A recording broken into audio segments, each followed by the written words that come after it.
बाप रखुमा देवी वर बाप रखुमा देवी वर बाप रखुमा देवी वर सर्व सुखाचे आधार बाप रखुमा देवी वर बाप रखुमा देवी वर बाप रखुमा देवी वर सुहाचे आधार बाप रखुमा देवी वर बाप रखुमा देवी वर बाप रखुमा देवी वर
Sudarsana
Allah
जड भारी पडता जड भारी दासी आठवावा हरी मग तो निदिशिन आड घाली सुदर्शन नामाच्या चिंतने 12 वाटा पडते विघ्ने मग तो निदिशिन आड घाली सुदर्शन तुका मुनी प्राण करा देवासी अर्पण मग तो निदेशिन आड घाली सुदर्शन पांडुरंगा करू प्रथम नमन दुसरे चरण संतांची ज्यांच्या कृपादाने कथेचा विस्तारो बाबाजी सद्गुरु दासोगा ओम नमो ज्ञानेश्वरा करुणाकरा रे दयाळा तुमचा अनुग्रह लादलो पावन झालो चराचरी तपोज्ञान वैराग्य भक्ती स्वरूपम सदा अलंकृतम साधु संन्यास योगम मुख्यस्य वेदांत शास्त्रार्थ नीतिं नमो नारायण गिरिं परब्रह्म स्वरूपम गोरक्षे जालिंदर चरपटास्य अळभंग काणीव मच्छिंद्राद्या चौरंगी रेवानक वर्तनी संज्ञा भूम्यान भूवर्ण नवनाथ सिद्धा धन्य धन्य अळभंगनाथा तुमच्या चरणी ठेवितो माथा राम भरोसे राम विनो राम नाम विश्वास सुमिरान सुमंगल कुशल मागत तुलसी दास दयांचे करूया स्मरण वै सकळ विद्यांचे अधिकरण तेचे वंदो श्री चरण श्री गुरूंच्या आदी नमस्कारोनी आता प्राप्त प्रसंगी कीर्तन रूपी सेवेकरता निवडलेला अभंग वैराग्यमूर्ती संत श्रेष्ठ जगद्गुरु तुकाराम महाराज यांच्या गात्यातील अत्यंत महत्वाचा अभंग आपल्या कीर्तन रूपी सेवेकरता आपल्या पुढे गायलेला आहे। गायलेल्या अभंगावरती चिंतन करण्यापूर्वी 2 शब्दाचा परिहार तो आवश्यक आहे। आज ज्यांच्या प्रथम पुण्यस्मरणा निमित्ताने आपण सर्वजण इथे जमलेलो आहोत, ज्यांना आदरांजली अर्पण करण्याकरता आपण आवर्जून सर्वजण इथे उपस्थित राहिलेलो आहोत, ते कैलासवासी पत्रिका आहे का? या ठिकाणी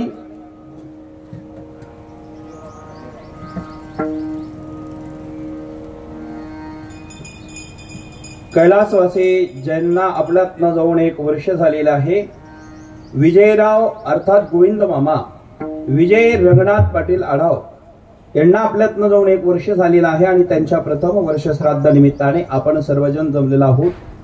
आपले शोकाकुल श्री सीताराम रंगनाथ पाटील आढाव हे बंधू आहेत, श्री रमेश रंगनाथ पाटील आढाव हे बंधू आहेत, श्रीमती ताराबाई खंडेराव करडीले ह्या बहीण आहेत आणि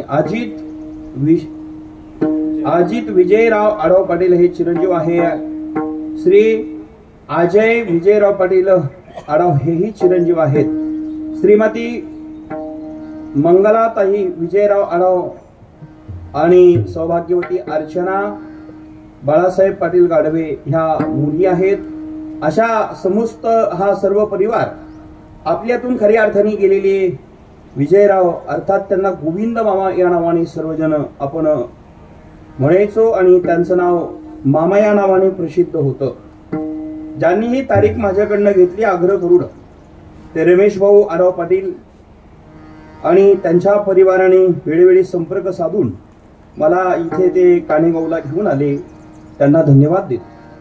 ज्यांच्याकडे आत्ताच इथे जाणं झालं ते आदरणीय श्री अशोक कारखान्याचे डायरेक्टर आणि माजी सरपंच सन्माननीय श्री गीताराम पाटील आढाव कम आडनाव खरात आहे, आता ते आढावन खरातून चौधरी एकत्र झाले ना सगळे, तर खऱ्या अर्थाने खरात साहेब इथे आहेत, त्यांच्याकडे चहा पाणी नाश्ता झाला आणि पुन्हा नातेनी जवळची निघाली। धन्यवाद तुम्हाला। या ठिकाणी गायनाची चाल ज्यांच्या मुखार विंदातनं बाहेर पडली अशी गोड गायनाचार्य सोर मुकुटमणी श्री विलास महाराज कोतकर, श्री काशीनाथ महाराज टेकाळे, श्री खरात महाराज प्रसाद महाराज खरा सागर महाराज खरात, दखनगिरी महाराज प्रेमनाथ महाराज, वसंत काका सगळ्यांना पाठ द्यायला जोरात उभे, काकाला धन्यवाद। बापू महाराज कोतकर, इथले कानेगावचे भजनी मंडळी आणि लाखाची भजनी मंडळी तिकडे विणेकरी बकपडेगाव आहेत, परिसरातील आणखीन आलेले सर्वजण भजनी मंडळी, टाळकरी मंडळी, मृदुंगाचार्य खालचे लोक येत नसतात ते परमेश्वर महाराज कारेगावकर अनेक वेळ जुन्या काळात माझ्यासोबत त्यांनी पखवाज वाजवलेले आहेत. आता 20 वर्षानंतर भेटले, धन्यवाद. पुढच्या 20 वर्षांना आपण भेटू, हेही धन्यवाद. कारण आजपासून 20 वर्षापूर्वी अमोल महाराज बडाक आणि प्रसाद महाराज ते परमेश्वर महाराज यांना ही जोडीच असायची. माझ्याबरोबर अनेक दिवस मलाही मदत केली होती वाजवायला पखवाजाला. तर अशा या पद्धतीने ते इथे आहेत. आता अमोल महाराज मोठे कीर्तनकार झाले, महाराज संगीत विशारद झाले, बरं वाटलं.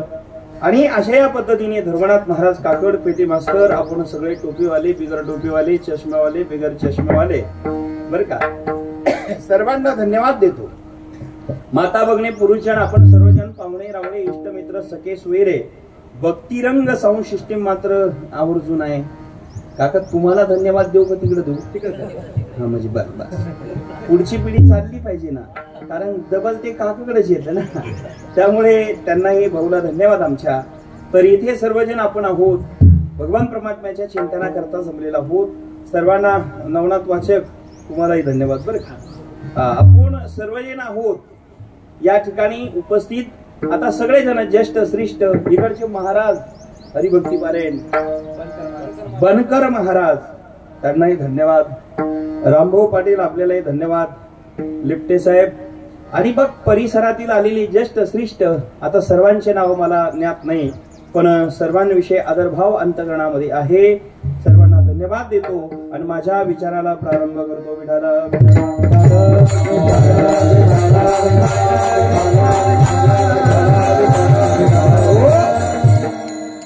माय बापांनो, अभंग फार गोड आहे, अभंग फार सुंदर आहे. हा अभंग पाठ आपल्या जवळजवळ बरेच जणांचा असेल, काहींचा नसेल असेल, पण आता चिंतन आहे का या अभंगावरती जगद्गुरु तुकोबारायांची जी भूमिका आहे ती अत्यंत स्पष्ट आणि गोड आहे. महाराज इथे सांगतात, बाबा रे, प्रत्येकाला सुखाची अपेक्षा आहे आणि दुःखाची निवृत्ती व्हावी वाटते. आत्यंतिक दुःखाची निवृत्ती व्हावी वाटते आणि परमानंदाची प्राप्ती व्हावी वाटते. सुख मिळावा वाटतं ते मिळत नाही, दुःख मिळू वाटत नाही ते मिळण्याशिवाय राहत नाही. दुःखाची इच्छा कोणाला नसती तरी ते मिळतच, सुखाची अपेक्षा सर्वांना असती तरी ते मिळत नाही. मग सुखाकरता प्रयत्न करूनही मिळत नाही ते सुख आहे, आणि दुःख इच्छा नसूनही मिळतं ते दुःख आहे. इच्छा नसलं तरी प्राप्त होतं ते दुःख आहे, इच्छा असूनही मिळत नाही ते सुख आहे. आणि सुख दुःख मिश्रित आम्हाला जीवन प्राप्त झालेलं आहे. आणि हे जीवन जर धन्य करायचं असेल तर याला संतांची कृपा व्हावी लागते, तेव्हाच हे जीवन फलद्रूप होत असतं. माहिती मग दुःखाचा संसार सुखाने आम्हाला भोगायचा असेल, दुःखरूप संसार आम्हाला सुखरूप करायचा असेल तर याला संतांची कृपा व्हावी लागते, संतांचे आशीर्वाद मिळावे लागते आणि जीवनामध्ये भगवंताची प्राप्ती व्हावी लागते. तेव्हा दुःखरूप संसार सुखरूप झाल्याशिवाय राहत नाही. विठाल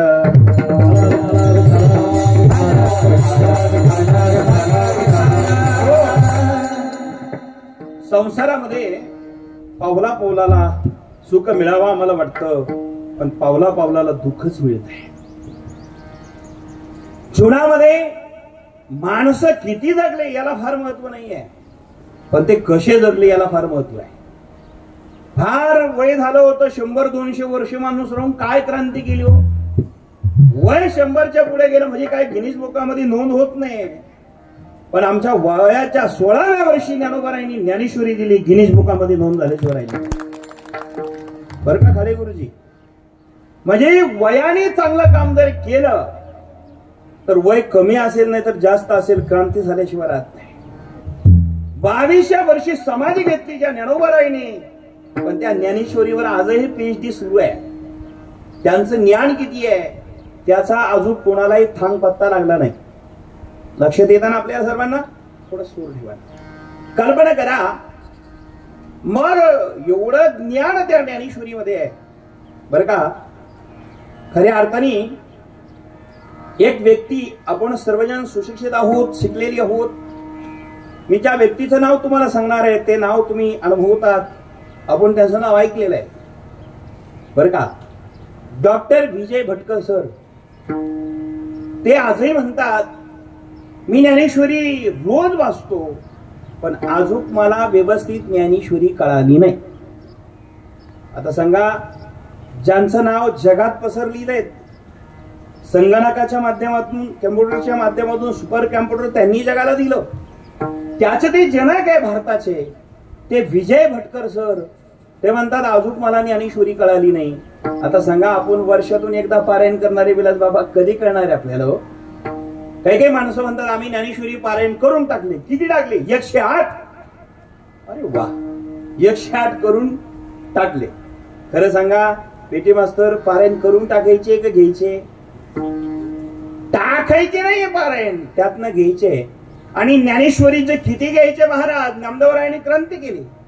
एकतरी ववी अनुभवावी, एकतरी ववी अनुभवावी, एकतरी ववी अनुभवावी, एकतरी ववी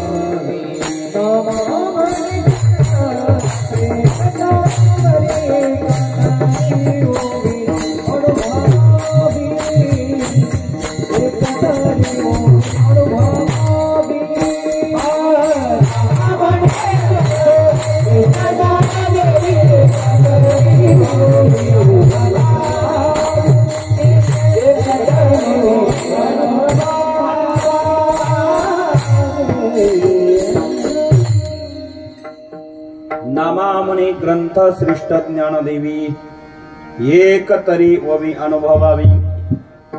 काम चांगलं केलं तर वर्णन दुसऱ्यांनी केलं पाहिजे, बरं का? खरंच आहे.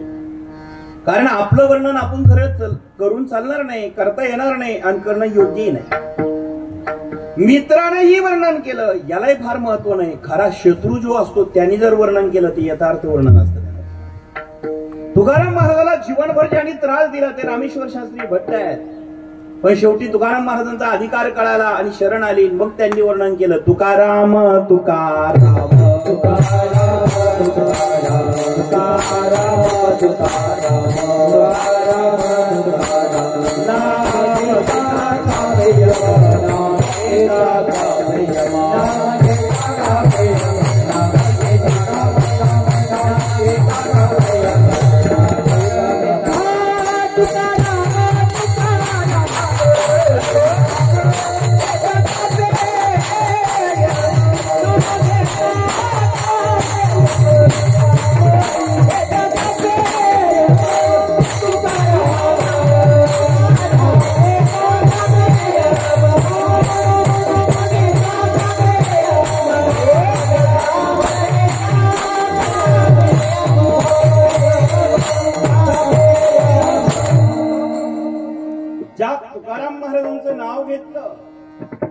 यमही कापतात, मग यमाला लटका थरकाप होतो. हे वर्णन कोणी केलं? तुकाराम महाराजांचे मित्र नाही, तुकाराम महाराजांचे पाहुणे नाही, तुकाराम महाराजांचे सोयरे नाही, तर कोण जन्मभर त्यांनी विरोध केला ते शत्रू रामेश्वर भट्ट आहे.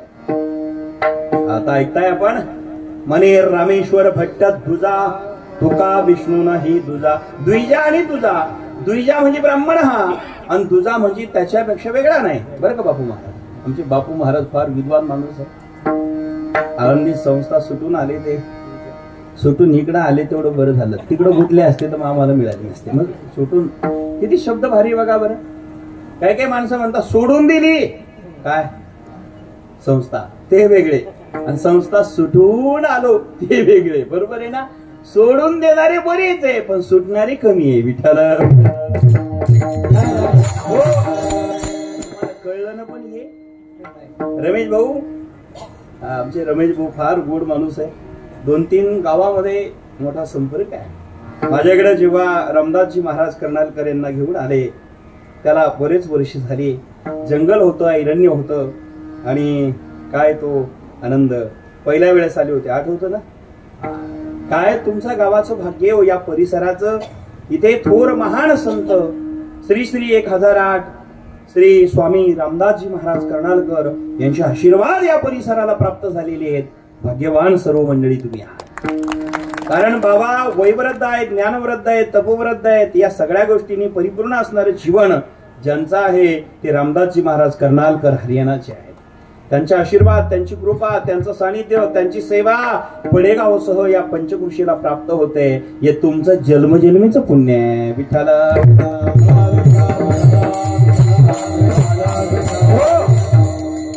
काय सांगत होतो मी? कीर्तन. धन्यवाद. म्हणे रामेश्वर भट्ट द्विजा तुका विष्णू हे तुझा. ते द्विजा म्हणजे ब्राह्मण असून शास्त्री होते. ते म्हणाले म्हणे रामेश्वर भट्ट द्विजा तुका विष्णू हे दुजा.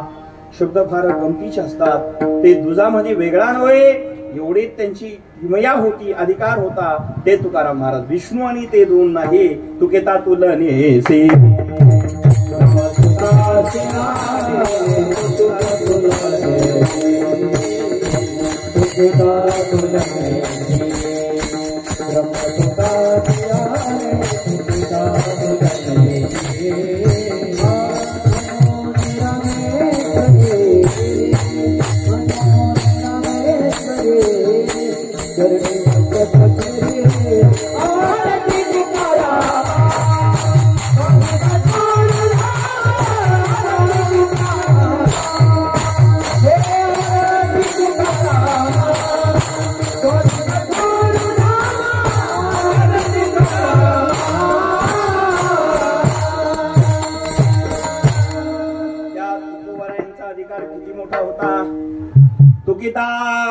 तुलनेसी ब्रह्म तुकासी आरे म्हणून रामेश्वरी रे चरणी मस्तका ठेवी दे. त्या तुकाराम महाराजांच्या चरणावरती मस्तक ठेवलं विद्वान शास्त्री पंडित असणारे रामेश्वर भट्टाने. मग वर्णन करावा, जीवनभर शत्रुत्व केल्याने ते यथार्थ वर्णन असतं. म्हणून मायबापांनो या ठिकाणी तुकाराम महाराजांचा अधिकार कळाला बर का. ज्ञानेश्वरीची योग्यता सांगताना नामदेव राय सांगतात एक तरी भोवी अनुभवावे. पण ज्ञानोबरायांचं वर्णन जे आहे ते नामदेवरायाने केलं तर नामदेव राया म्हणतात एक ओवी कळाली तरी ज्ञानेश्वरीची जीवन कृतार्थ होईल. ते ज्ञानेश्वर महाराज वयाच्या 16व्या वर्षी जगाला त्यांनी ज्ञान दिलं. काय अधिकार असेल हो? तर आम्हाला एवढंच माहिती 16वा वर्ष धोक्याचं. दुसरं काय माहिती हो? शासनाने 18 वर्षात आल्याशिवाय म्हणजे मतदान करण्याचा अधिकारच दिला नाही. किती अवघड आहे महाराज. मला वाटतं आता कमी करण्याचा निर्णय चालू होता, झाला की नाही डायरेक्टर साहेबांना कल्पना असेल, पण चालू होता ते कमी करायचा 18 पासून. बरोबर आहे ना? झाला होता पण अजून तो झाला की नाही मला पुढे माहित नाही. पण 18 वर्षाचं होईपर्यंत त्याला वोटिंग करता येत नाही, अर्थात वोट देता येत नाही, मतदान करता येत नाही, अर्थात तो अज्ञान आहे, अज्ञानाला अधिकार नाही असं शासनाने ठरवलेलं. पण ज्ञानोबराया ज्ञानी की अज्ञानी? बोला तुम्हाला पाया पडतो तुमच्या. ज्ञानोबराय ज्ञानी का अज्ञानी? वयाच्या 16व्या वर्षी. अहो 16वं वर्ष ज्ञानाचं जे आहे ज्ञानोबरायांचं ते अज्ञानाचं आहे की ज्ञानाचं आहे? रमेश भाऊ 16वा वर्ष वयाच्या दृष्टीने जर बघितलं आणि शासनाच्या दृष्टीने विचार केला तर ते वय अज्ञानाचं आहे. म्हणजे 16 वर्ष शासनाच्या दृष्टीने म्हणतो बरं का, वयाच्या दृष्टीने शासनाच्या दृष्टीने. पण ज्ञानाच्या दृष्टीने म्हटलं तर ज्ञानाचा सागर सखा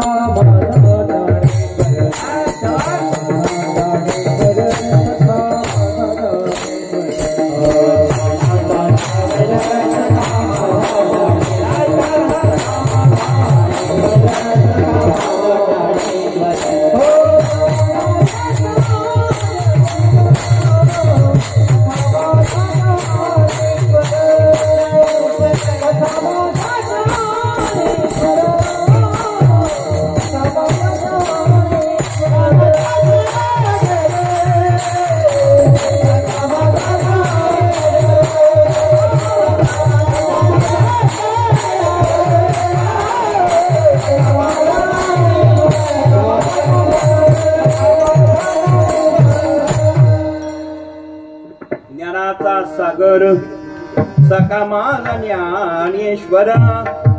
ज्ञानेश्वर सखा माझा ज्ञानेश्वर. ते ज्ञानाचे सागर ठरला गेले वयाच्या 16व्या वर्षी.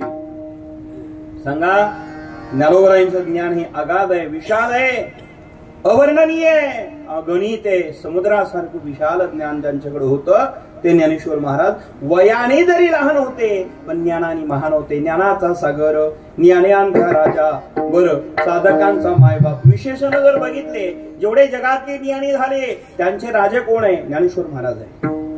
बर योग्यांचे कोण महान अधिकारी आहे? ज्ञानराज माझे योग्यांचे माऊली, ज्ञानराज माझे योग्यांचे माऊली. ओ ज्ञानराज माझे योग्यांचे माऊली, ज्ञानराज माझे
ज्ञानेश्वर महाराज.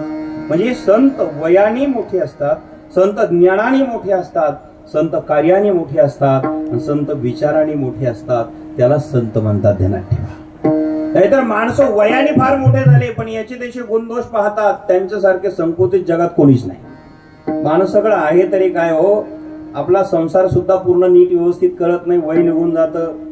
आणि मग बाबत्र लहानपणी आई म्हणत असते बाळाला काही करत नाही, लग्न झाल्यावर बायको म्हणते यांना काही कळत नाही, आणि वय झाल्यानंतर सुनान मुलं म्हणते यांना कळत नाही. मग कधी कळते यांना याचा विचार करा ना जरा. यांना कळत नाही असं म्हणता जर भविष्य जात असेल तर आपल्याला कधी कळतं याचा विचार केला का कधी?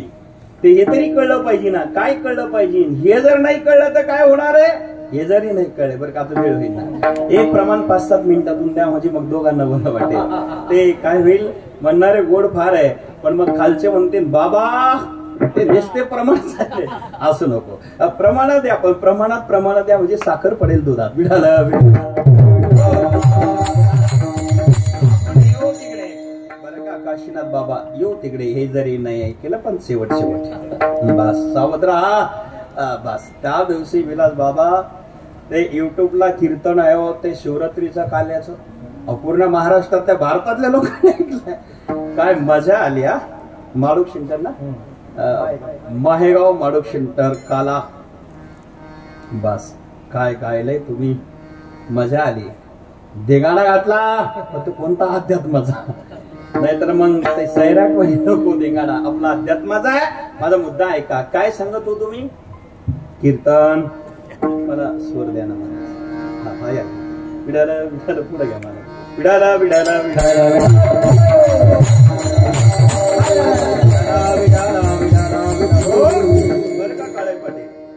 जीवनामध्ये तिरसे काका जीवन धन्य करायचं असेल तर नामस्मरण फार महत्वाचं आहे.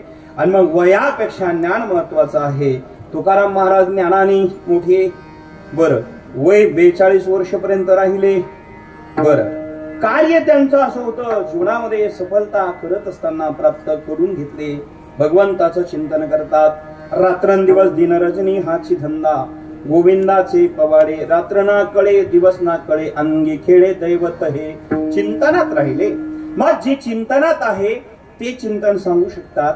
जे सुखी आहे ते सुख देऊ शकतात, ज्यांना समाधान मिळालं ते समाधान देऊ शकतात, ज्याच्याकडे जी वस्तूच नाही ते दुसऱ्याला देऊ शकत नाही. मग देण्याकरता पहिल्यांदा एक तर त्याच्याकडे असावी लागते, तो उदार असावा लागतो, तो स्वतंत्र असावा लागतो, मग त्यालाच देता येतं, त्याला दाता म्हणतात. दाता होण्याकरता एक तर योग्यता प्राप्त करावी लागते, योग्यता प्राप्त केल्यानंतर स्वतंत्रता असावी लागते, आणि स्वतंत्रता असून इच्छाही त्याला असावी लागते, तेव्हा त्याचं दान होतं. एखादा माणूस श्रीमंत फार आहे पण स्वतंत्र नाही, दान घडणार नाही.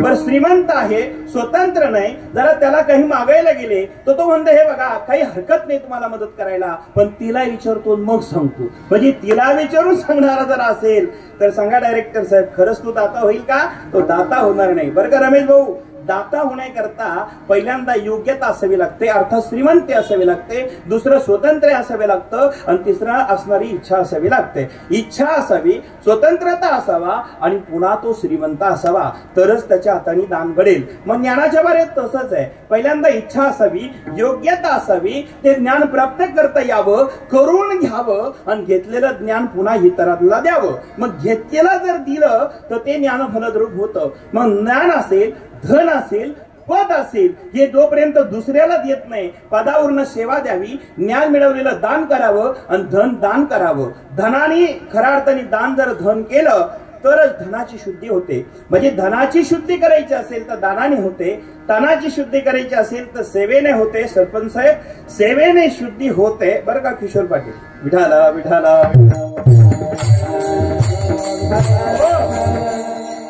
आमचे किशोर भाऊ बनकर साहेब आले मला चहा घ्यायला घेऊन जायला, धन्यवाद त्यांना.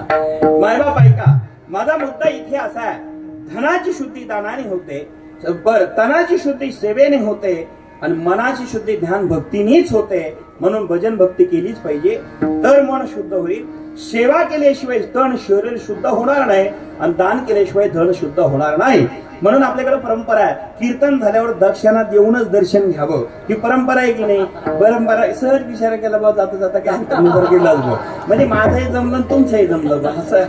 हा म्हणजे कल्पना करा, एका माणसाला द्यायचे होते 100 रुपये. सरपंच साहेब 100 रुपये दान द्यायची इच्छा होती, घरूनच ठरवून आला होता, आज अरुणगिरी बाबाचं कीर्तन आहे ना, दर्शनाला जाऊ ना 100 रुपये देऊ. पण नेमकी घडलं असं, दर्शनालाही आला, समोरही आला, पण 100च्या ऐवजी 200ची नोट हातात आली. आता गोंधळ असा झाला, शेजारी मित्र होते, पाहुणे होते, महाराजांनी नोटीकडे पाहिलं होतं, आता द्यायचे होते 100 पण निघाले 200, त्याला 200 द्यावे लागले महाराज. पण संध्याकाळपर्यंत जीव नाही लागला, संध्याकाळी रात्री गेला पण झोपच नाही लागले. द्यायचे होते 100 पण गेले 200, द्यायचे होते. आता चालेल का? अहो गेले तर गेले, 200 दिले 400 मिळणार ना, फरक काय होणार आहे? पण द्यायचे जर 100 असेल आणि गेले 400 तर माणसाला समाधान मिळत नाही. त्याचा अर्थ तो दाता होऊ शकत नाही.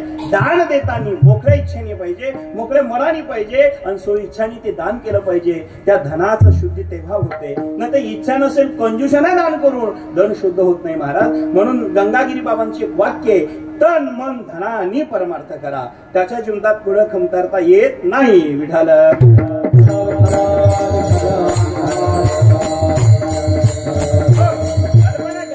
या जीवनामध्ये आम्हाला जे मिळालेलं आहे ते कळालं पाहिजे, कळालेलं मिळालं पाहिजे, मिळवलेलं इतराला दिलं पाहिजे, तेव्हा जीवन सुखी होतं. ऐकलं ना? पहिल्यांदा कळालं पाहिजे, कळालेलं मिळालं पाहिजे, आणि मिळालेलं इतरांना दिलं पाहिजे. कल्पना तशीच आहे, आधी घ्यावं नंतरच देवं. ज्ञान असेल तेही तसंच आहे. बरं कसा सेवितो हा रस, वाटितो आणि का या रे होऊ नका, प्राणभरी विटेवरी ज्याचे पाऊले समान. प्रमाण फार सुंदर आहे. सेवितो हा रस, आधी सेवन करा म्हणजे प्राप्त करा, आणि मग इतरांना वाटा.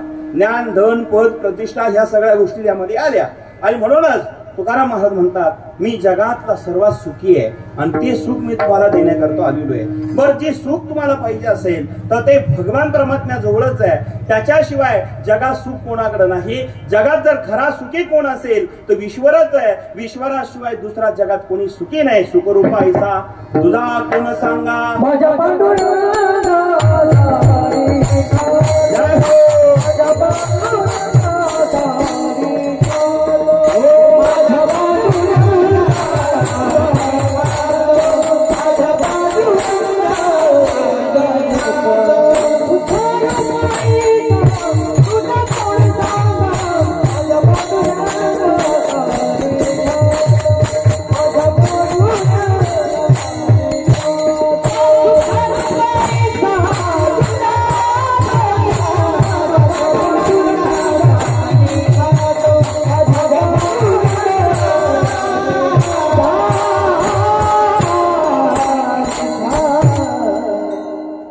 माझ्या पांडुरंगा सारिका तो सुखरूपा ऐसा तुझा कोण सांगा माझ्या पांडुरंगा सारिका तो पांडुरंगा सारखा जगात कोणी सुखी नाही मग आपुला तो एक देव करून घेवा आणि तेने विन जीवा सुख नोहे सुख तेने विन जीवा म्हणून आपुला तू एक देव करून घेवा घेवा देव आपला बरं महाराज तो घेतला पाहिजे त्याच्याशिवाय सुख मिळणार नाही आणि मग तो देव आपला करायचा असेल तर महाराज माणसांना तो देव आपला करण्याकरता जे आयुष्य मिळालं ते झिजवलं पाहिजे ते घातलं पाहिजे भजनात गेलं पाहिजे तेव्हा सुख मिळेल पण माणसं फार अवघड आहे हो सुख मिळालं की त्याला विसरून जातात म्हणून तर पांडवांनी देवाला दुःख मागितलं पहाती पांडव अखंड वनवासीन परी त्या देवासी आठविते देवाला आठवण्याकरता सदैव दुःख मागितलं दुःखात जी असणारी भक्ती घडते ती सुखात होत नाही मग दुःखात जर भक्ती घडत असेल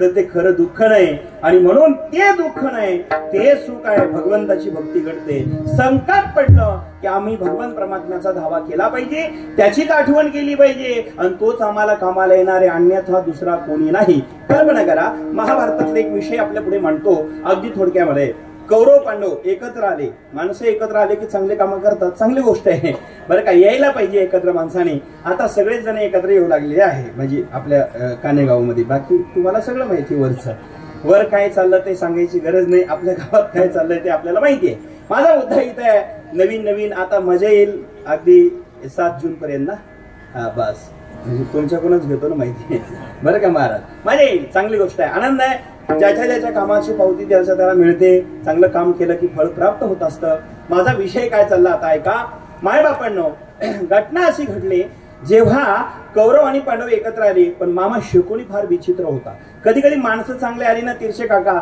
एखादा शकुनीमध्ये घुसला की दुःख प्राप्त होतं ध्यानात ठेवा काळे पाटील काय होतं शकुनी मामापासून सावध राहिलं पाहिजे प्रत्येकाने अशी बरीच शकुनी मामा तेव्हा एकच होता सरपंच शकुनी पण आता गावगाव शकुनी झाली हे ध्यानात ठेवा आपल्याला जर सुखी व्हायचं असेल तर अशा शकुनीपासून प्रत्येकाने सावध राहिलं पाहिजे कारण ते मामा शकुनी काय करतील सांगताच येत नाही परिणाम असा झाला कौरव पांडव दूध क्रीडे करता एकत्र बसले नाही बरं का बसवले नाविलाजाने बसवले बसलेली असते तर जमलं असतं पण बसवलेले मात्र अडकलेले असतात बळजबरी त्याला घोड्यावर बसून चालत नसतं इच्छाच असावी लागते तेव्हा ते सुखरूप प्राप्त होतं समाधान प्राप्त होतं बळजबरी नाही चालत परिणाम असा झाला आणि त्या ठिकाणी दोघांना एकत्र केलं दूध किरणेमध्ये हरवलं पांडवांना फाशी उलटे टाकले काही माणसाचा स्वभावच असं आहे किती चांगली दिसली तरी फाशी उलटेच टाकतात असे उलट्या फाशापासून सावध राहिलं पाहिजे प्रत्येकाने बरं का उलटे फाशी टाकणारे माणसाला असंच सहज काढायला लावून दिलं पाहिजे तुम्ही फार हुशार माणसं हो सगळे बरं का पण तो उलटी टाकणारा मामा पण त्याच्यावर फार श्रद्धा होती कोणाची दुर्योधनाची आता दुर्योधन दुशासन हे नावच बघा ना कसे गोडवाणी दुर्योधन दुर्बुद्धीवाला त्यांनी त्याच्यावर मामावर श्रद्धा ठेवली आणि मामाने सांगितलं रे एक ध्यानात ठेव आपल्याला दूध किड्यामध्ये मी पांडवांना हरून दाखवलं आता पांडवाचं राज्य केलं पांडवांचा रथ गेला आणि पांडवांचं सर्व ऐश्वर्य पणावर लावलं कौरवांनी जिंकलं पांडव हरले गेले आता काहीच राहिलं नाही शेवटी नकुला डावावरती लावलं दूध क्रीडा किती विचित्र आहे बघा म्हणून दूध क्रीड्याच्या कोणी नादी लागू नका कलियुगाचा वास त्याच्यामध्ये आहे कधी कोणाचे घर बर्बाद होऊन जातील सांगता येत नाही अपेक्षा लागते इच्छा होते थोडीशी लालूच लागते परंतु जीवन बर्बाद होऊन जातं कधी फाशी आपल्या हातात येत नसतात आणि म्हणून पांडवांची कथा जग प्रसिद्ध आहे परिणाम असा झाला फाशी टाकली त्यांनी नकुलाला सहदेवाला पणावर लावलं हरले गेला सहदेव नकुल हरला गेला मग भीमदादाला पणावर लावलं हरले गेला भीमदादा अर्जुनालाही पणावर लावलं हरले गेला धर्म राजा राहत राहिले पणावर गेले लावले स्वतःच लावून घेतलं राजा धर्माने शेवटी हरल्या गेला आता कोणीच नाही हरलो म्हटलंय मी शेवटी मामा त्या ठिकाणी म्हणू लागला तुमची पांचाळी आहे ना द्रुपदी तिला लावा शेवटी काय करावं लागेल धर्म खाली आला की माणसं काय करतील सांगता येत नाही पत्नी कुठं पणावर लावायची गोष्ट आहे का डावावर लावायची गोष्ट आहेत का पण पांडवांनी तिलाही लावलं आणि शेवटी कौरवांनी शेवटचा फासा मामा शकुनीने टाकला द्रौपदी हरल्या गेली आता द्रौपदी ज्या वेळेस हरल्या गेली आता सगळे जण खुश झालेले कौरवाचे पण दुखी झालेले पांडवांचे एका वेळेला सर्व सुखी होत नसतात ध्यानात ठेवा एकच जण सुखी होतात तर एक दुखी होत असतात अशी कुस्ती झाली परिणाम अत्यंत अन्यायाने. आणि मग त्याच ठिकाणी आता मोठं दुःख आहे, परंतु तेवढ्यावर थांबायला पाहिजे होतं. माणसं अन्याय करायला लागले तर काय करतील सांगताच येत नाही. पराकाष्ठा करतात अन्यायाची. आणि त्याच ठिकाणी मायबापांनो दुर्योधनाने दुशासनाला सांगितलं, अरे दुशासन जी भैया जाओ उस पांचाली को भर सभा में बुलाकर के लाओ. दुशासन गेला, द्रौपदीच्या महालामध्ये आहेत, तडा तडा तडा तडा तडा तडा तडा तडा भर सभेमध्ये गेला. आणि भर सभेमध्ये गेल्यानंतर द्रौपदी त्या ठिकाणी सांगितलंय, द्रौपदी माझ्या दादा दुर्योधनाने तुला बोलवलेले, चल माझ्या संगे. द्रौपदी म्हणाली, माझ्या नावाने बोलवतो, तू छोटा आहे मी मोठी आहे. मोठी भाऊजाई आईप्रमाणे असते. आणि त्या काळात मोठ्या माणसाचं नाव घेऊन बोलणं फार मोठा गुन्हा होता. आजपासून 5000 वर्षापूर्वीची कथा आहे. परिणाम माझं नाव घेतोस मूर्खा. तो म्हणाला, अरे तुझं नाव घेतलं काय नाही घेतलं काय, तू दासी झालेली आहे. दासीला मान काय सन्मान काय तिचा अपमान काय. चल म्हणले. द्रौपदी आली नाही. त्याच ठिकाणी दुशासन आला. दुर्योधनाला सांगितलं, दादा मैंने बहुत बार बुलाया भैया लेकिन वो आ नहीं रहे.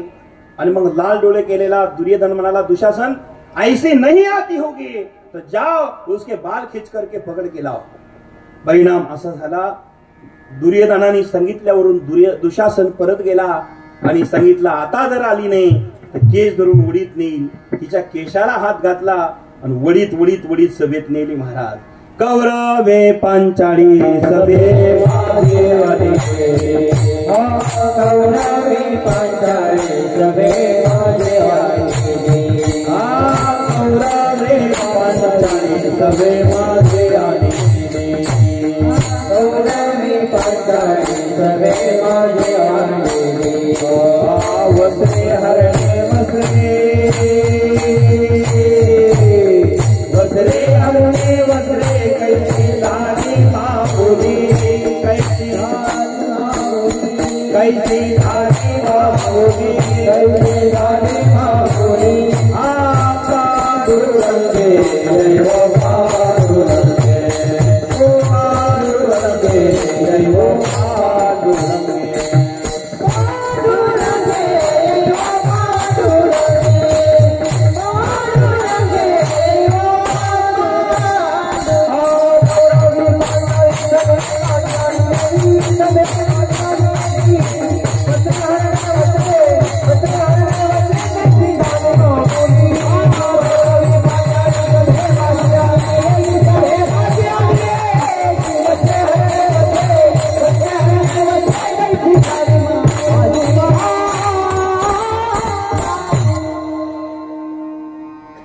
कौरवे पांचाळी सभे माझी आणले.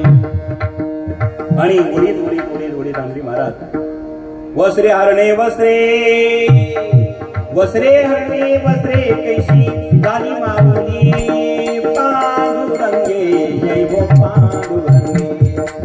पांडुरंगे जय हो पांडुरंगे. त्या शाळी महाराज वस्त्र हरण्याचा प्रयत्न केला. भर सभेमध्ये सांगा, एवढा अन्याय आपल्यावर कोणावर होतो का आज? आपल्या वस्त्रापर्यंत हात घालण्याची क्षमता आज कलियुगात नाही कोणामध्ये. त्या काळात धर्मराजाच्या पत्नीचा वस्त्राला हात लावण्याची क्षमता दुर्योधनात होती, दुःशासनात होती. म्हणून तर 100 कौरव संपले. महाराज अन्यायाने मिळवण्यात याला धन पद प्रतिष्ठा कधीच सुख देत नसते. ती संपतच असते. तिचं नाव संपत्ती आहे. नेहमी संपत असते. अन्यायाने मिळवलेली संपत्ती संस्कार युक्त नसेल तर ती संपत्ती संपतच राहते. आणि जर संस्कार प्राप्त झाले तरच ती टिकते. म्हणून संपत्ती जरूर कमवा, पण त्याला जोडून संस्कार मिळवा. संत सानिध्य संत आशीर्वाद कळवा आणि मिळवले की मग संपत्ती टिकते. बरं का, आमचे मुलं आम्ही फार घडवतो, शाळेत पाठवतो. आता इंग्लिश मीडियम सोडून काही नाही की शकू. सगळ्या गावातले मुलं आता मराठी शाळेत नाहीये. म्हणजे राज्य शासन आणि केंद्र शासनाकडे कमी आहे, पण इंग्लिश मीडियमला आहे. चांगली गोष्ट आहे. जगात व्यापार करायचा असेल तर इंग्लिश आलीच पाहिजे. पण मराठी बंद करून नको, हिंदी बंद करून नको. म्हणजे मराठी आली पाहिजे बरं का साहेब, मग इंग्लिश. मराठी हिंदी आली पाहिजे मग इंग्लिश. पण हिंदी मराठी नसेल आणि इंग्लिश असेल तर वाटोळं झालं समजा आपल्या राष्ट्राचं. बाहेरची माणसं इंग्रज लोक आपल्या आज हिंदुस्थानात भारतात येतात आणि ते मराठी संस्कृत शिकायचा प्रयत्न करतात, हिंदी शिकतात. हिंदी तर चालतीच जगात अनेक देशामध्ये. संस्कृत भाषा शिकायचा प्रयत्न करतात आणि बोलतातही. इस्कॉन टेम्पलच्या माध्यमातून हरे कृष्णवालांनी जगात क्रांती केली बरं का. इस्कॉन टेम्पलच्या माध्यमातून हरे कृष्णवालाने कृष्ण भक्ती जगात पसरवली. आजही त्या वृंदावनामध्ये हजारो इंग्रज लोक येतात आणि आपल्या मीराबाई मुक्ताबाई जशा होतात त्या महिला इंग्रजी तशा साड्या घालतात आणि भजन भक्ती करतात ते लोक. म्हणजे त्यांना सुख तिकडे मिळालं नाही, ते इथे मिळालं. आणि आपण तिकडची संस्कृती घेतो, सुख पाहायला लागतो. खरं मिळेल का हो गुरुजी? मिळणार नाही. आणि म्हणून मायबापांनो, आमची संस्कृती जगात एक नंबर आहे बरं का, जगात एक नंबर आहे. महाराष्ट्र तर त्याच्यात मुकुट मनीच आहे. म्हणून आम्ही विचाराने मोठे, आम्ही कार्याने मोठे आणि संतांच्या आशीर्वादाने आम्ही मोठे आहोत. म्हणून संतांचे आशीर्वाद, विचार प्राप्त करायचे असेल तर सानिध्य संतांचं मिळालं पाहिजे. संस्कार आम्हाला तिथून भेटताय. म्हणून आमचे मठ मंदिर जर धर्माचे केंद्र असेल तर ते प्रत्येक गावातले नेटनेटके आणि चांगले असले पाहिजे, तेव्हा सुख मिळेल. विठ्ठल आम्ही सुख प्राप्त करण्याकरता ह्या छोट्या छोट्या गोष्टीचा त्याग करतो, म्हणून आम्हाला सुख मिळत नाही. मुलाला संस्कारित बनवा. आज बऱ्याच ठिकाणी आमचे महाराज मंडळी गुरुकुलात शिबिर घेत असतात.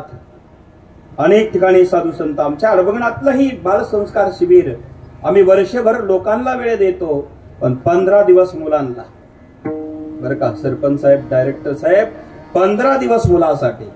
कारण म्हातारे माणसं रोज शिकवतो पण ती काही परिणाम होत नाही. पण 15 दिवस वर्षभरातून दिले ना महाराज, त्यातलं जे सुख आहे ते काळे बाबा. इथं बघा ना, बाप से बेटा सवयी झाली की नाही. जर हे पिक्चरला गेले असते तर आमचे भागवतरावला काही तोंड दाखवता आलं असतं का. यांचे वडीलही सुंदर गायक आहे विलास भाऊ, 2 पिढ्या. आता तुमचा मुलगा तसाच घडवा म्हणजे 3 होईल ना. तसाच काका तुमचं. आमचे वसंत काका जुने गायक आहे. वसंत काका आणि संपत काका ही जुन्या काळातली जोडी आहे. त्यांच्यानंतर राहुरी तालुक्यामध्ये एक किशोर महाराज, ते नाही हे नंतरच आहे, ते किशोर महाराज पारे आणि दुसरे संदीप महाराज पारे आणि किशोर भाऊ सुनील महाराज पारे, असंच ना. हा, सुनील महाराज आणि संदीप महाराज. त्याच्यानंतर आमचे किशोर महाराज शेळके, विलास भाऊ, धन्यवाद. आता तुमच्या नंतर म्हणजे अजून जाऊ नका, ते टेकाळे बाबा, हे सागर भाऊ आहेत. पुढे तुम्ही जोडीच सगळे. आता ते मागे पुढे म्हणताच येणार नाही, कारण सगळे दाड्यावाले मिशावाले एकाच वयाचे आहे. सगळ्यांना धन्यवाद. म्हणजे अशी मंडळी एक एक परमेश्वर बाबा तयार आपल्या भागात होत आहे आणि झालेली आहे. काका तुम्हाला धन्यवाद. आणि हे खऱ्या अर्थाने काका तुमची योग्यता नाही, नारायणगिरी बाबाची कृपा आहे म्हणून झाले. त्यांना सगळ्यावर आहे की नाही. निदान हो की नाही सांगा ना. कानेगाव मध्ये तरी नारायणगिरी बाबांची विशेष कृपा आहे. हा, कानेगाव मध्ये विशेष कृपा आहे. तुकाराम महाराजांच्या मंदिरामध्ये बाबांचं कीर्तन नेहमी असायचं. आणि महाराजांनी शेवटचा अभंग घेतला होता, आम्ही जातो आमच्या गावा, आमचा राम राम घ्यावा, आजवर होतो तुमचे गावी, आजवर होतो तुमचे गावी. हे अभंग म्हणजे हाच अभंग घेतला. शेवटचं कीर्तन या कानेगाव मध्ये केलं. परत दुसरं कीर्तन बाबांनी कुठेच केलं नाही. आठवतं ना. 2009 तारीख सांगतो, 19 मार्च 2009 तिथी होती अष्टमी. आणि त्याच दिवशी बाबांनी तिही ठेवला जगामध्ये. म्हणजे जगात किती क्रांती बघा. 3 संत संगत गेलेले आहेत महाराज. जे बीजीला गेले त्यांचं नाव संत एकनाथ, संत तुकाराम महाराज. जे बीजीला गेले ते जगद्गुरु तुकाराम महाराज. जे षष्टीला गेले ते शांती ब्रह्म एकनाथ महाराज. जे अष्टमीला गेले ते नारायणगिरी महाराज. त्या तिघे बघा, तिघांची तुलना जरा करा. नारायणगिरी बाबांकडे आजच्या काळात परिपूर्ण जीवनामध्ये जे ज्ञान प्राप्त झालं होतं महाराज, बाबांच्या जीवनात जर पाहिलं तपही आहे, ज्ञान आहे, वैराग्य आहे, भक्ती आहे, योग्यता आहे, अधिकार आहे आणि हृदयात समाजाचा विषय कळवळ आहे. ते एकच संत आहे, त्यांचं नाव नारायणगिरी महाराज. या सगळ्या गोष्टींनी परिपूर्ण जीवन त्यांचं होतं. ते नारायणगिरी महाराज संत आपल्याला लाभल्या गेले आणि आपण त्यांचे शिष्य आहोत. हे आपलं भाग्य आहे. विठाला आणि म्हणून असे संत आपल्याला संस्कार देतात, ज्ञान देत असतात. आणि म्हणून संत असेल तर संपत्ती टिकते, संस्कार टिकतात. मला हे सांगायचंय, दुर्योधनाकडे आता संस्कारहीन झालेलं जीवन होतं. द्रौपदीच्या वस्त्राला हात लावला, आपण इकडेच होतो ना, वस्त्र हरण सुरू झालं आणि मग त्याच ठिकाणी हात लावला महाराज. आता द्रौपदीने विचार केला, 5 पतीची आहे. किती पती? आता माता भगिनी नीट लक्ष द्या. तिला 5 पती आहे, तिच्यावर सुद्धा संकट. बोला ना, तुम्ही घाबरूच नका यांना. तिला 5 पती होते, तिच्यावर सुद्धा संकट आलं. तिला सुद्धा संकटाने सोडलं नाही. जिला 5 पती आहे तिला सुद्धा दुःख भोगावं लागलं. जिला 5 पती आहे तिच्यावर सुद्धा संकट आलं. जिला एकच असेल तिनं घरी जाऊन विचार करा आपलं काय होतंय. माझा मुद्दा नीट ऐका. जिला 5 पती होते तिच्यावर दुःख आलं, तिला संकट आलं आणि शेवटी 5 पती असून एकही कामाला आला नाही. शेवटी द्रौपदी म्हणाली, अरे नकुला बघा माझ्याकडे, सहदेवा बघा. पण दात झालेले पांडव खाली मान घालायचे. पण त्याच ठिकाणी महाराज अर्जुनाकडे बघितलं. अर्जुनाला सहन झाला नाही, उठणार तर धर्मराजाने सांगितलं, खबरदार उठू नको. मान खाली घातली, हरला गेलो आपण. पण तिथे गरम रक्ताचा दादा भीम होता, तो कोणाचंच ऐकत नव्हता, जरा अडबंगच होता. तत्कन उठला, गदा घेऊन मारणार, दुशासनाला मारणार. वस्त्र हरण सुरू झालंय म्हणून परिणाम धर्मराजा म्हटले नाही.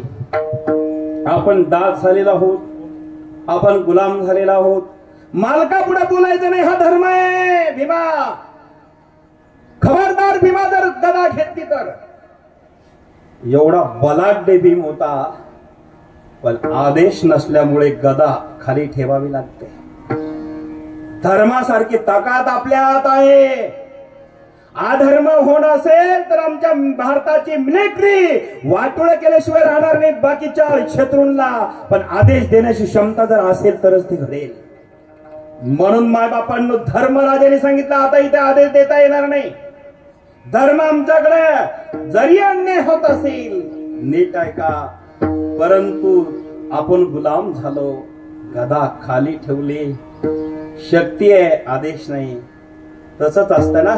एखादा जर आचारसंहिता नाही, ते काय म्हणतात त्याला, कर्फ्यू असेल, काही वाद झाले तालुक्या गावामध्ये, तर कलेक्टरच्या आज्ञेशिवाय, एसपीच्या आज्ञेशिवाय शिपायाला बाकीच्यांना काही करता येत नाही. हात बांधलेले असतं, म्हणजे अधिकार आहे. पण आदेश कलेक्टरचा असेल तरच तिथे काहीतरी क्रांती होईल, नाहीतर आदेश येत नाही तोपर्यंत पिस्तूल जरी हातात आहे पण गोळी मारता येत नाही. बरोबर ना. आता हे जमलं नाही तर नीट सांगा बरं का, तुम्ही अनुभवी आहेत डायरेक्टर साहेब, सरपंच साहेब. म्हणजे पिस्तूल हातात आहे पण आदेश कलेक्टरकडे आहे. शिपाई लढणार आहे पण आदेश तिथून येतो. तसा धर्मराजाच्या हातात शक्ती आहे, पण भीमाच्या हातात शक्ती आहे, पण आदेश धर्माचा असेल तरच ती गदा उठेल, अन्यथा नाही. आणि परिणाम असा झाला, मायबाप धर्मराजा म्हणाला, आपण गुलाम आहोत, दास आहोत, नाही मारता येणार. खाली बसला. मग भीमाने खाली मान घातली, धर्माने खाली मान घातली. 5 पती त्या द्रौपदीला असून वस्त्रहरण होताना एकही कामाला आला नाही. लक्षात येतं काळे पाटील, जिला 5 पती आहे, सगळ्यांनी माना खाली घातल्या, हरल्या गेले होते. बोलता येत नव्हतं, शक्ती नाही असं नाहीये, पण काहीच करता येत नाही. असेच प्रसंग आपल्या जीवनात घडत असतात, नकळत ध्यानात ठेवा. परिणाम असा झाला, द्रौपदीने विचार केला, 5 पती असून मला संकटात एक कामाला येत नाही. वाईट वाटलं. शेवटी विचार केला, कुलगुरू आहे, इथे मदत मागून बघू. पण कुलगुरू त्या ठिकाणी कृपाचार्याकडे बघितलं तर कृपाचार्याने मान खाली घातली महाराज. द्रोणाचार्याकडे बघितलं, मान खाली घातली. आणि शेवटी राहता राहिले पितामह भीष्माचार्याकडे बघितलं, मान खाली घातली. हे सामान्य आहेत का? हे पाव खाऊन आत्मा झालेले नाही महाराज. एका क्षणात या ब्रह्मांडाचा विध्वंस करण्याची शक्ती एकेकात आहे. या एक एकाची म्हणू व्यापारे हे विश्वाची होये संवारे हा कृपाचार्य न पुरे एकलाची ज्ञानोबा म्हणतात या विश्वाचा संवाद करण्याकरता एक कृपाचार्यच फार समर्थ आहे. मग कृपाचार्य जर असे असेल तर द्रोणाचार्य कसे आणि द्रोणाचार्य जर असे असेल तर पितामह भीष्माचार्य कसे. पण माना खाली घातल्या का दुर्योधनाचं खाल्लं होतं आणि ज्याचं खाल्लं असेल ना त्याच्या पुढे झुकावं लागतं. खाताना विचार करून खावं म्हणजे लक्ष देतोय का. खाताना विचार करून खा. जर काही खाल्लं तर मोठ्या मोठ्या साहेब वाकावं लागलं. तुमची आमची काही कथा ही मोठी सांगतोय भारताची. शेवटी दुर्योधनाचं अन्न खाल्ल्यामुळे काही बोलता आलं नाही आणि जर कोणाचं काही ऋण असेल आपल्याला त्याच्या पुढे मान वर करून चालता येत नाही. स्वाभिमानी कोण असतो जो कोणावरती असणार अवलंबून नसतो, कोणावरती अपेक्षा ठेवत नसतो आणि समाजाची सेवा करत असतो तो स्वाभिमानी माणूस असतो. मोठे माणसं उगीच मोठे होत नाही. आपण सर्वजण अनुभवी आहात. कार्य विशाल असावं लागतं, उद्देश मोठा असावा लागतो आणि प्रयत्न त्या दिशेने करावे लागते तेव्हाच माणसं मोठे होतात.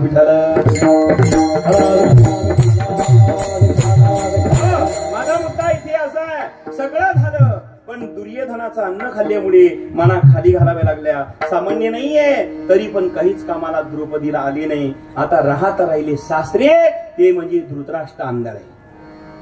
लक्षात घ्या कीर्तन हे शास्त्र आमच्या जीवनाशी निगडीत आहे. सासऱ्याला बघितलं नावाला तिला मामाजी मामाजी वाचवा मला. पण सासरा आंधळा आहे राजा पण आंधळा आहे. पुत्र मोहाने व्याकुळ झालेला आणि जे पुत्र मोहोत अडकलेले किती मोठी असेल तर ते काय दुसऱ्याला सुख देऊ शकेल, मदत करू शकतील. मामाजी मदत करा. पण आंधळ्या सासऱ्यांनी खाली मान घातली. शेवटी काही उपयोग झाला नाही आणि परिणाम त्याच ठिकाणी या मुरकुटे साहेबांचं आगमन झालं. आपल्या सर्वांच्या वतीने त्यांना धन्यवाद. विठाला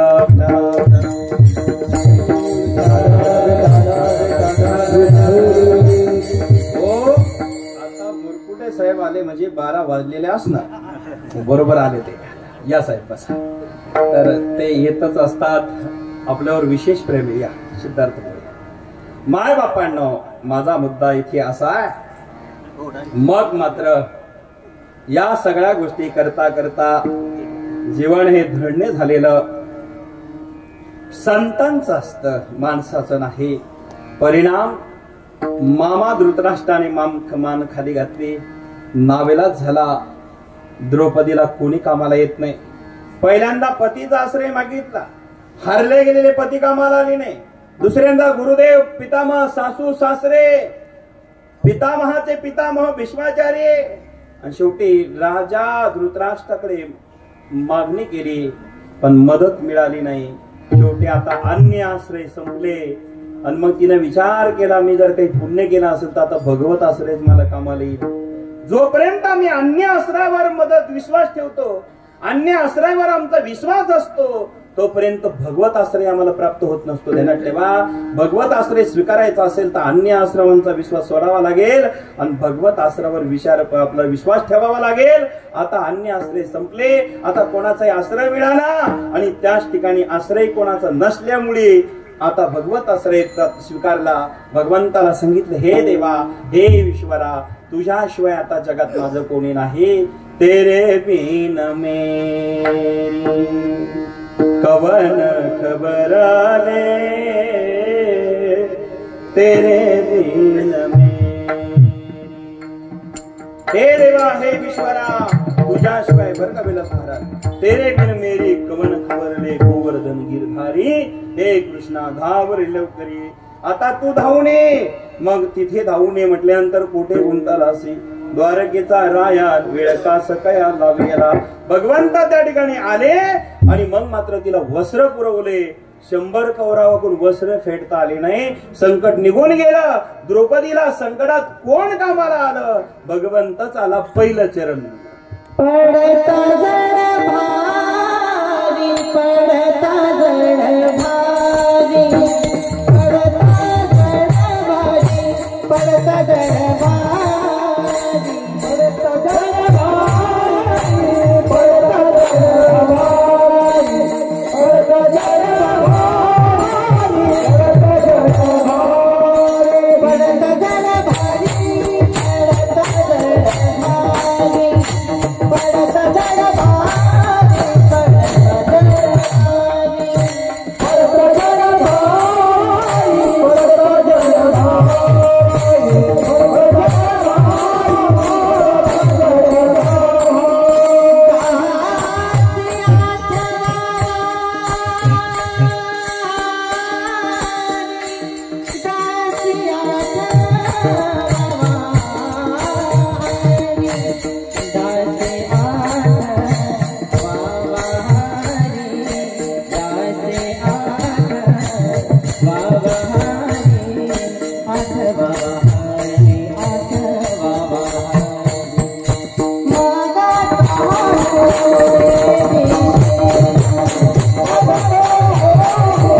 पडता जड भारी दासी आठवावा हरी. संकट पडलं कि मग हरीची आठवण केली पाहिजे. विश्वरच कामाला येईल, दुसरे माणसं नाही. म्हणून पडता जड भारी दासी आठवावा हरी. मग हरीची जर आठवण केली तर भगवंत जर धावून आला कोणालाही सीन होऊ देत नाही. पण हरीची आठवण करण्याकरता पहिल्यांदा त्याची भक्ती करावी लागेल आणि मगच आठवण करावी लागेल. माणसं आपल्याला कधी कामाला येतात हो, आपले त्यांच्यावर एक तर उपकार असावे, आपले संबंध चांगले असावे. निस्ती वळख असून चालत नाही, ते वळख चांगली असावी, ती नेहमी डेव्हलप असावी. तिच्या एका माणसाची ओळख झाली या वर्षाचा त्या वर्षालाच भेटायला लागला, तो खरंच कामाला येईल का? अहो निदान महिन्यातून भेटला पाहिजे, त्याला पडेगावला चहा पाजली पाहिजे, कधी फोनवर बोललं पाहिजे, तोच कामाला येईल ना. मग गरज पडल्यावर रमेश भाऊ कामाला जर माणसं विचारित नाही. हा, गरज नसतानाही जे आठवण करतात आणि गरज नसतानाही मदत करतात तेच माणसं सुख दुःखात कामाला येतात. गरज पडल्यावर तर गरज सरून वैद्य मरू भरपूर आहे, हे नाही जमणार. मग संबंध पहिल्यांदा एक तर माणसाचे असावे, एक तर संबंध ओळखीचे असावे, नात्याचे असावे, प्रेमाचे असावे आणि ते नेहमी डेव्हलप असावे. तेव्हा माणसं दुःखात कामाला येतात. तसंच आहे, भगवंताची भक्ती करावी, ती नेहमी सतत करावी आणि सतत सानिध्यात त्या भक्तीच्या राहावं आणि मग संकट पडलं की त्याला बोलावं, तो येतोच. पण कधी त्याचं नाव घेतल्यानंतर, पण कधी घेतल्यावर आधी सदैव घेतलेलं असेल आणि मग आता जर घेतलं तरच कामाला येईल. नाहीतर संकट पडल्यावर येतो ते कळालं की दुःखात आलं कसं जमणार हो. तर आमचे कीर्तनकार फार सांगतात, आता मी संन्यास असल्यामुळे खाली येता येत नाही, म्हणजे त्याच्या नाही मला फार जास्त खाली येता येत नाही बरं का विलास बाबा. नाहीतर आमचे काही महाराज सांगतात बरं का, अंगाला आला ताप देवा तू माझा बाप आणि अंगाचा गेला ताप मी देवाच्या बापाचा बाप. कसं जमणार हो हे? अंगाचा ताप गेला तर आपण बाप होऊन चालणार नाही. मग हे गरज सडल्यावर चालणार नाही महाराज. संबंध असावे, भक्ती असावी, ती सदैव असावी, अविरत असावी, अखंड असावी आणि मग संकट पडलं की त्याचं नाव घ्यावं, तो ईश्वर येईल. पडता जड भारी दासी आठवावा हरी. मला वाटतं तुम्हाला नीट कळलंच नाही, आणखीन सोपं सांगतो चला. जाऊ द्या डायरेक्टर साहेब, आणखीन सोपं असं सांगतो. आपण सगळेजण व्यवहार करतो, बँकेत पैसे असेल तर चेक देऊन फायदा, तरच बँक आपल्याला कामाला येईल. बँक आहे हे महत्वाचं आहे का बँकेत पैसे आहे हे महत्वाचं आहे? पैसे आहे, नाही तर मग बँक असतीच ना बाबा. पण पैसे नसेल, चेक दिला तर आपलाही अपमान, त्या बँकेचा अपमान, चेक असणारा रिटर्न येईल, काम होणार नाही. तसंच आहे, बँक असावी, त्यात खातं असावं. बरं पैसे आहे, बँक आहे, खातंच उघडलेलं नसेल तर तरी जमणार नाही. पहिल्यांदा बँक असावी, त्यात आपलं अकाउंट असावं आणि त्यात पुन्हा खात्यावर पैसे असावे आणि मग इतराला चेक द्यावा. आता सगळं द्यायचं चालू आहे ना, मार्चेंट चालू आहे ना सगळं बरं का, तेव्हा आपल्याला ती बँक कामाला येईल. तसंच आहे, पहिल्यांदा भगवान परमात्मा असावा, त्याच्या भक्तीचा अकाउंट आम्ही खोललेला असावं आणि त्या भक्तिरूपी खात्यामध्ये आमचा पुण्याचा बेलास असावा आणि मग संकट पडलं की तो धावून आल्याशिवाय राहणार नाही महाराज. मग तो होऊन दिशील. मग आज त्या ठिकाणी बँकेत जसं संबंध आपले असतील तसं पुण्याचं खातं भगवंताकडे असलं. पडता जड भारी मग दासी आठवावा हरी. मग त्याचे दास व्हावा, मग हरीची आठवण करावे आणि मग तो कुठलंही संकट आलं तरी संकट येऊ देणार नाही. आलं तरी तो दूर केल्याशिवाय राहणार नाही. दुसरं चरण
होऊन देसीन आडगाले सुदर्शन. भगवान परमात्मा संकट दूर करण्याकरता धावून येतो, सीन होऊ देत नाही, अर्थात दुःख निवारण करतो. मग त्याची भक्ती करावी लागते. कशी करायची? वर हात करा सर्वांनी. विठोबा रघुमाई जय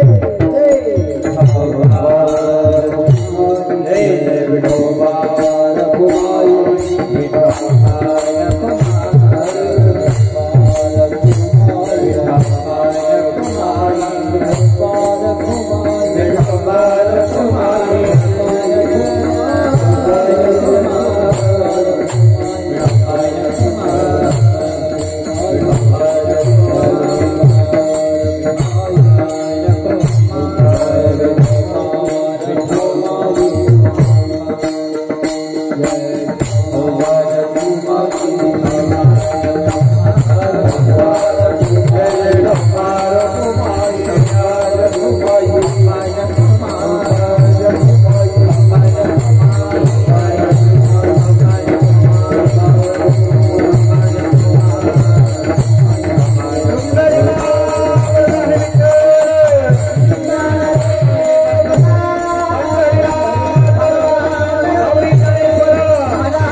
सुदर्शन.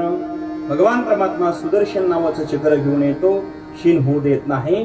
त्याकरता नामाचं चिंतन आम्हाला सदैव करावं लागेल. तिसरं चरण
नामस्मरण करत असेल, नामाचं चिंतन सदैव अविरत अखंड चालू असेल तर 12 रस्त्याने विघ्न पडतात, अर्थात संकट निघून जातं. म्हणून प्रत्येकाने आपण नामस्मरण केलं पाहिजे. प्रत्येकाला जिथे जे वेळ मिळेल तेव्हा देवाचे चिंतन केलं पाहिजे. आपण सर्वजण आपण अनुभवत आहोत आणि म्हणून साधू संत तेच करत होते. आमच्या गुरुवरी नारंगिरी बाबांनी संत असून महात्म्य असून सदैव भक्ती केली. हे बोर्ड बाबांचं नेहमी फिरत राहायचं. हरे कृष्ण हरे राम राधे गोविंद, हरे कृष्ण हरे राम राधे गोविंद, राधे गोविंद जय जय श्याम गोविंद, राधे गोविंद जय जय श्याम गोविंद, हरे कृष्ण हरे राम राधे गोविंद, हरे कृष्ण हरे राम राधे गोविंद.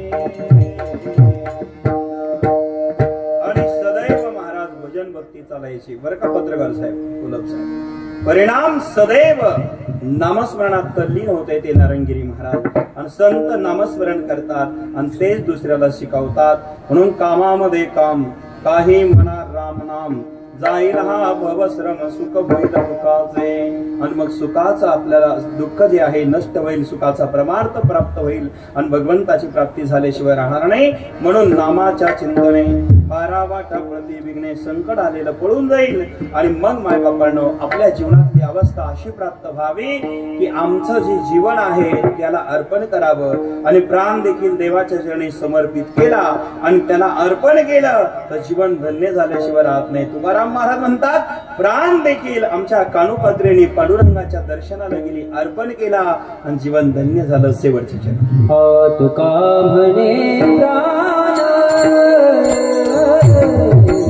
तुका म्हणे प्राण,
देवासी अर्पण भगतो होऊन देशील आडघाली सुदर्शन. धावत्या वेळामध्ये अभंगाचा भावार्थ आपल्या पुढे मांडला. आज आपण सर्वजण ज्यांना आदरांजली अर्पण करण्याकरता इथे जमलेलो आहोत ते कैलासवासी विजयराव अर्थात गोविंद मामा आरव पाटील. आपल्यातनं जाऊन 1 वर्ष झालेलं आहे. सात्विक होते, सज्जन होते, अत्यंत समाजाचं काम त्यांनी केलं आणि त्यांच्या जीवनामधली एक इच्छा मात्र अपूर्ण राहिलेली आहे.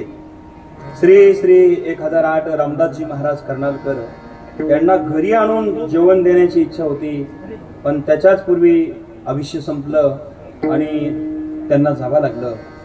तो मोठा कार्यक्रम करण्याची इच्छा त्यांच्या अंतःकरणातली राहिली. मला वाटतं आता त्यांच्या परिवाराने मुलांनी जी अपेक्षा राहिली होती ती पूर्ण करावी, ती भरून काढावी आणि म्हणून असं जीवन पवित्र संत सेवेमध्ये दान धर्मामध्ये अग्रसर होते आमचे मामा. आज त्यांना जाऊन 1 वर्ष झालेलं आहे. जी गती प्राप्त झाली असेल त्या ठिकाणी चिर शांती लाभावी ही ईश्वराच्या चरणी अडबंगनाथ आणि नारंगिरी बाबाच्या चरणी प्रार्थना करतो. माझ्या वाणीला विराम देतो. आपण सर्व क्षेत्रातले ज्येष्ठ श्रेष्ठ मंडळी इथे आवर्जून एवढ्या व्यस्ततेच्या काळामध्येही आपण इथे उपस्थित राहिलात आणि बहुसंख्येने एवढा समाज इथे उपस्थित आहे. याचं कार्यच असं आहे की गोविंद मामाने जे काम केलं त्याचं फल म्हणजे आजची आदरांजली आहे.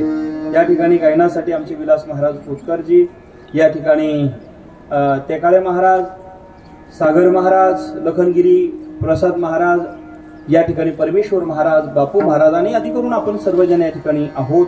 सर्वांना धन्यवाद देऊन वसंत काका खरात महाराज आपल्या सर्वांना धन्यवाद देऊन माझ्या वाणीला विराम देतो. विठ्ठल जय जय.